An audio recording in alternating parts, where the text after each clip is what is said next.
Todos los días les digo que se puede vivir y se puede trabajar en los Estados Unidos de forma legal siempre y cuando usted se asesore con verdaderos profesionales. Y yo les recomiendo al doctor Héctor Benítez y al equipo de profesionales que le acompaña en la firma jurídica Venme Legal. Y toda la semana conversamos con alguien y consecutivamente siempre conversamos también con Kirsi Prósperi Quintana, quien nos acompaña en algunos viernes con información importante para los amigos que nos ven y nos escuchan. Qué gusto saludarte, bienvenida una vez más. Gracias, Carlos. Buenos días. Buenos días, vamos a hablar del boletín de las visas, Kirsi. Em, por acá tengo el material que me pasó producción y lo primero que quisiéramos es que le explique a la gente qué es el boletín de las visas.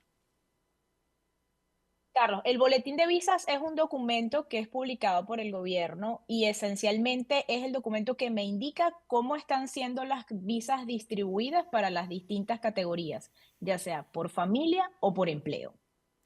Por familia o por empleo, es decir, cuando una persona hace una solicitud de reunificación familiar, ¿tiene algunas categorías o la persona que tiene una visa de trabajo por una razón o por otra? Y eso tiene una cuota, te pregunto, pues, desde mi desconocimiento. Así es, Carlos. Mira, vamos a partir del punto que los familiares inmediatos de ciudadanos americanos, entiendas, esposos de ciudadanos americanos, hijos menores de 21 años y padres de esos ciudadanos americanos, para ese grupo en particular no existe un límite de visas. Ellos tienen visas ilimitadas. Pero cuando ya vamos a lo que se conoce como categorías de preferencia, esposos de residentes permanentes, hermanos de ciudadanos americanos, o en el lado de empleo, EB1, EB2, EB3, existen ya cuotas anuales donde, pues, sí tenemos límites dependiendo de la categoría en que se esté aplicando. Entonces se debe hacer una distribución por el año fiscal de esas visas que están destinadas por cada uno de esos grupos. Porque es importante que la gente tenga acceso y esté informado sobre el tema de las visas. Ahí de pronto la gente sabe sobre su caso personal, cuál es la importancia que tiene ese boletín para el solicitante. Claro, mira, el boletín de visas es muy importante por dos razones, y es lo que siempre le digo a los clientes. La fecha más importante de su petición no es necesariamente cuando usted se la aprueban, sino cuando usted la presenta. Porque cuando migración recibe esa petición, esa es mi fecha de prioridad. Esa fecha es la que yo voy a contrastar con el boletín de visas y es la que efectivamente me va a indicar a mí, número uno, que ya yo puedo enviar mi aplicación de residencia y migración si estoy dentro de los Estados Unidos. Ujú. Y número dos, me va a dar el indicativo de qué peticiones están en proceso de adjudicación en ese momento. O en el Mm. caso de las personas que están fuera del país, eso me permite de alguna manera estimar cuándo yo pudiera estar teniendo mi cita consular en base a lo que estén, a las visas que se estén adjudicando en ese momento. Por eso es sumamente importante. Eso es lo que, de alguna manera, algunos abogados, por ejemplo, hay gente que llama a los programas por teléfono y dice, ay, mire, que es que yo tengo ya, yo pedí a mi hermano, lo pedí hace 4 años y no ha llegado. Entonces, de pronto el abogado va y le contesta, es que ahorita vamos por el año 2017, todavía te falta para llegar. ¿Cuándo lo pediste? Ah, no, tienes que esperar para cuando lleguemos al año en el que tú lo pediste. Eso se consigue, esa fecha se consigue a través del boletín de visa. Exactamente, esa fecha se verifica en el boletín de visas. Es importante señalar que el boletín de visas no tiene un orden cronológico con el que avanza. Es decir, yo puedo tener una fecha en el boletín de visas, no Mm. sé, 1 de noviembre del 2023 y para el boletín de visas del mes próximo puedo decir 1 de noviembre de 2024. O sea, él puede dar saltos Ujú. y por eso es que es importante revisarlo mes a mes, porque de pronto lo que a mí me beneficia este mes para hacer el envío de mi petición no necesariamente me va a beneficiar en relación al mes que viene, porque esos números van cambiando dependiendo de cómo se vayan adjudicando esas visas, los cupos que se usan, los que no se usan. ¿Quién publica el boletín de visa? ¿El Servicio de Inmigración? El boletín de visas lo publica el Departamento de Estado. Ah, el Departamento de Estado. ¿Y eso eso es online o eso existe una versión impresa? ¿Cómo sigues el boletín de visa? Sí, ese boletín de visas se puede verificar en línea. Ese boletín tiene dos cuadros, el cuadro que indica cuándo yo puedo enviar mi petición, para ponerlo en términos sencillos, la fecha de filing, y un cuadro de final action, que es el cuadro que me estima cuándo se está siendo adjudicado. Ese boletín se publica mes a mes, ya a mediados de mes, generalmente es publicado el del mes siguiente, es decir, cuando estemos a mediados de julio, probablemente ya vamos a saber lo que se va o las fechas que van a estar vigentes para el mes de agosto.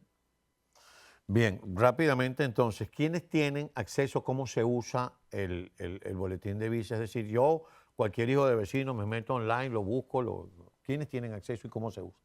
Así, esto es un documento público, cualquiera puede tener acceso al boletín de visas del Departamento de Estado, simplemente pues deben googlear boletín de visas, DOS, Departamento de Estado, y allí van a buscar pues el mes, ya sea en el mes en el que estemos o el mes siguiente, Ujú. dependiendo pues de cuál sea la expectativa de enviar su petición, y verificar en su noticia de aceptación o en su recibo, ya sea de su petición por empleo o su petición familiar, van a tener una fecha, receive date, y esa es la fecha que van a contrastar con lo que indiquen esos cuadros. Y mes a mes hacer una verificación de esas fechas. Me sonreí cuando dijiste en tu noticia de aceptación, porque yo no sé cómo lo llaman allá en Texas, pero aquí en Florida, los hermanos de la comunidad cubana ya bautizaron ese boletín de aceptación y lo llaman la antorcha.